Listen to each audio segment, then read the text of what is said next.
सुटार हुर्कन सफल बनेका छन् थापागाउँ एफसीको तर्फबाट सुरेश भाइ। त्यस्तै प्रकारले अब यस खेलमा अमन तिनदिन एफसीको तर्फबाट अमन राई आफ्नो प्रथम पेनल्टी सुटारको निम्ति गोलरक्षक थापागाउँ एफसी।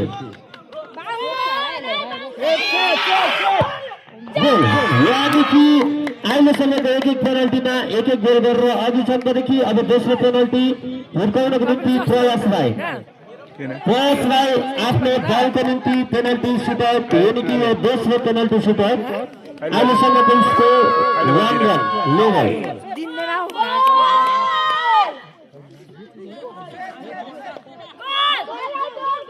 र प्रयास राई आफ्नो पेनल्टी सुटआउट हुर्काउनको निम्ति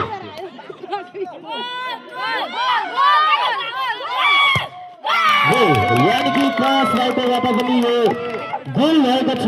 यानी कि दुईवटा पेनल्टीमा दुईवटा गोल गर्न सफल थापागाउँ एफसी। अब कुमजुङको तर्फबाट सोनाम शेर्पा आफ्नो दलको निम्ति दोस्रो पेनल्टी सुटआउट हुर्काउनको निम्ति तयार छन्।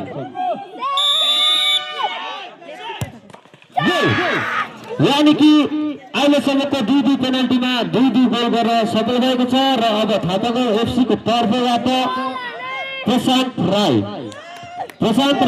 आफ्नो पेनल्टी सुटआउट यानी कि आफ्नो दलको निम्ति तेस्रो पेनल्टी सुटआउट गर्नको निम्ति तयार छन्।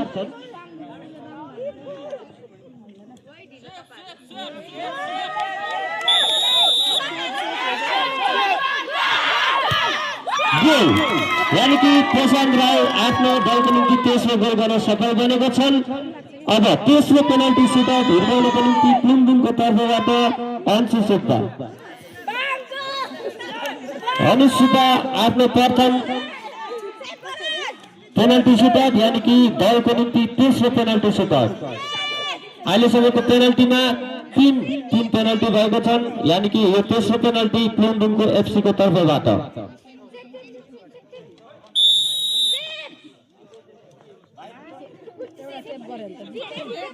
कुमजुङ एफसीको तर्फबाट पेनल्टी गोल यानी कि तीन पेनल्टीमा तीनवटा गोल गर्न सफल भएको छ। अहिलेसम्म स्कोर फेरि पनि लेभल भएको छ।